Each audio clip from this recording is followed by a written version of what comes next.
Hello students, આજે chapter 3 સિન્ફિંગ વડે animation textbook પાછળના એમસીક્યુ જોશું આન્સર સાથે. પહેલો એમસીક્યુ, નીચેના પૈકી કયો શબ્દ ઓબ્જેક્ટને અમુક સમયાંતરે દર્શાવવાની બાબતને રજૂ કરે છે? જવાબ એ, ફ્રેમ. બીજો, નીચેના પૈકી કઈ ટેકનિકમાં છબીમાં પહેલા દરેક નાના ફેરફાર કરવામાં આવે છે અને પછી ક્રમબદ્ધ રીતે દર્શાવવામાં આવે છે? જવાબમાં આવશે એ, ફ્રેમ બાય ફ્રેમ એનિમેશન.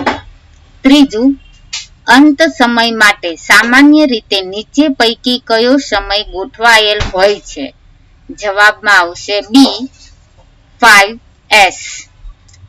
ચોથું, નીચેના પૈકી કઈ બાબત એક ફ્રેમ રજૂ કરે છે જે ઓબ્જેક્ટના ગુણધર્મોમાં ફેરફાર નક્કી કરે છે? જવાબમાં આવશે સી ઓપ્શન, કી ફ્રેમ.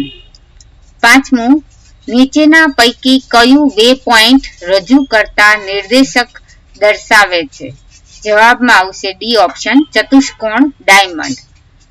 છઠ્ઠું, એનિમેટ એડિટ મોડમાં કેનવાસની ફરતે કિનારી આઉટલાઇનનો રંગ કયો થઈ જાય છે?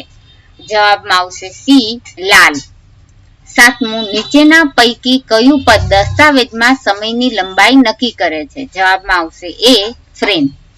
આઠમું, નીચેના પૈકી કઈ સ્લાઇડ બારની સાચી કિંમત છે? જવાબમાં આવશે 3S, 9F. નવમું, નીચેના પૈકી કયું પદ અસરને રજૂ કરે છે જેમાં એક છબી બીજી છબીમાં પરિવર્તિત થાય છે? જવાબમાં આવશે એ, મોર્ફિંગ. 10મું, ફ્રેમ પ્રતિ સેકન્ડ માટે સામાન્ય રીતે નીચેના પૈકી કઈ ગોઠવણ હોય છે? જવાબમાં આવશે સી, 24.